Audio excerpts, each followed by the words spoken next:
नमस्कार, ये आकाशवाणी शिमला है। अब आप प्रभा शर्मा से कोविड-19 पर विशेष समाचार बुलेटिन सुनिए। मुख्यमंत्री जयराम ठाकुर ने कोरोना महामारी के दौरान समाज सेवा में लोगों द्वारा दिए गए योगदान की सराहना की है। शिमला से आज कुल्लू जिले के बंजार क्षेत्र में वीडियो कॉन्फ्रेंसिंग के माध्यम से करीब 73 करोड़ रुपए की विकास योजनाओं के उद्घाटन व शिलान्यास के अवसर पर अपने संबोधन में उन्होंने कहा कि लोगों के सहयोग से ही राज्य सरकार कोरोना महामारी को फैलने से रोकने में कामयाब रही है। जयराम ठाकुर ने कहा कि मुश्किल की इस घड़ी में प्रदेश की जनता ने कोविड फंड में उदारता से दान दिया है, जो पीड़ित मानवता की सेवा में काम आया है। मुख्यमंत्री ने कहा कि अन्य राज्यों की अपेक्षा हिमाचल में कोरोना की स्थिति बेहतर है और राज्य में बाहर से आने वाले लोगों को संस्थागत क्वारंटीन केंद्रों में रखा जा रहा है। उन्होंने कहा कि प्रदेश की जनता को कोरोना वायरस से डरने की जरूरत नहीं है, क्योंकि राज्य सरकार इस महामारी के प्रति पूरी तरह सजग है। मुख्यमंत्री ने लोगों से मास्क पहनने और सामाजिक दूरी बनाए रखने का आग्रह किया है। देश में कोरोना संक्रमित व्यक्तियों की उपचार के बाद स्वस्थ होने की दर बढ़कर 63% से अधिक हो गई है और अब तक 5,71,460 रोगी ठीक हुए हैं। पिछले 24 घंटों के दौरान देश में 17,989 कोरोना मरीज स्वस्थ हुए हैं। मौजूदा समय में देश भर में 3,11,565 कोरोना पॉजिटिव मरीज विभिन्न अस्पतालों में उपचाराधीन हैं। देश में इस समय कोरोना पॉजिटिव लोगों की संख्या 9,06,752 हो गई है। इस बीच भारतीय चिकित्सा अनुसंधान परिषद के अनुसार पिछले 24 घंटों में देश में विभिन्न प्रयोगशालाओं द्वारा कोरोना वायरस के नमूनों के कुल 2,86,247 परीक्षण किए गए। अब तक 1,20,92,503 परीक्षण किए जा चुके हैं।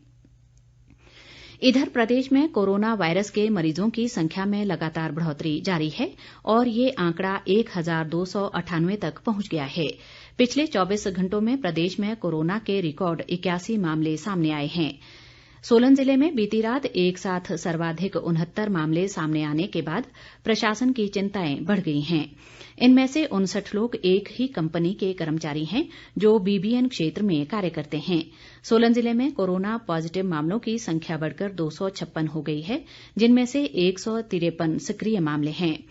चंबा से हमारे संवाददाता विकास ठाकुर ने बताया है कि जिले से आज सुबह 7 नए कोरोना मामले सामने आए हैं। ये सभी दूसरे राज्यों से वापस लौटे हैं और इनमें 4 आईटीबीपी के जवान शामिल हैं। इसके अलावा पिछले 24 घंटों में हमीरपुर में 4 और शिमला जिले में कोरोना का 1 मामला आया है। केंद्रीय स्वास्थ्य मंत्रालय ने 15वें वित्त आयोग से जन स्वास्थ्य के खर्च में बढ़ोतरी करने का आग्रह किया है। केंद्रीय स्वास्थ्य मंत्री डॉक्टर हर्षवर्धन ने 2025 तक जन स्वास्थ्य के खर्च को लगातार बढ़ाते हुए सकल घरेलू उत्पाद के 2.5% के बराबर करने के सरकार के लक्ष्य के बारे में बताया। उन्होंने कहा कि देश में प्राथमिक स्वास्थ्य के खर्च को भी स्वास्थ्य पर सरकार द्वारा किए जाने वाले कुल खर्च के 1/3 के बराबर किया जाना जरूरी है। कोविड-19 महामारी के प्रकोप को देखते हुए स्वास्थ्य मंत्रालय ने अपनी वित्तीय आवश्यकताओं में संशोधन करते हुए इसे 4,90,000 करोड़ रुपए से बढ़ाकर 6,04,000 करोड़ रुपए कर दिया है। विश्व स्वास्थ्य संगठन ने चेतावनी दी है कि कोरोना महामारी का विश्व में बुरा असर पड़ रहा है और भविष्य में सामान्य स्थिति की बहाली नहीं हो पाएगी। विश्व स्वास्थ्य संगठन के महानिदेशक ने बताया कि कई देशों में कोरोना वायरस की स्थिति बदतर होती जा रही है। उन्होंने देशों से महामारी से निपटने के लिए व्यापक रणनीति तैयार करने का आह्वान किया। ऊना जिला की अम्बेहेड़ा धीरज पंचायत के वार्ड नंबर 7 और डंगहेड़ा के वार्ड नंबर 7 को कोरोना हॉटस्पॉट क्षेत्रों की सूची से बाहर कर दिया गया है। उपायुक्त संदीप कुमार ने बताया कि इन दोनों वार्डों में कोरोना संक्रमण का मामला सामने आने के बाद कंटेनमेंट जोन घोषित किया गया था, लेकिन अब इसे हॉटस्पॉट क्षेत्रों की सूची से बाहर कर दिया गया है। जिला दंडाधिकारी ने कहा कि कोविड-19 की रोकथाम के लिए सरकार द्वारा जारी दिशा निर्देशों की अनुपालना पहले की तरह सुनिश्चित करनी होगी। इसके साथ ही ये समाचार बुलेटिन समाप्त हुआ। नमस्कार।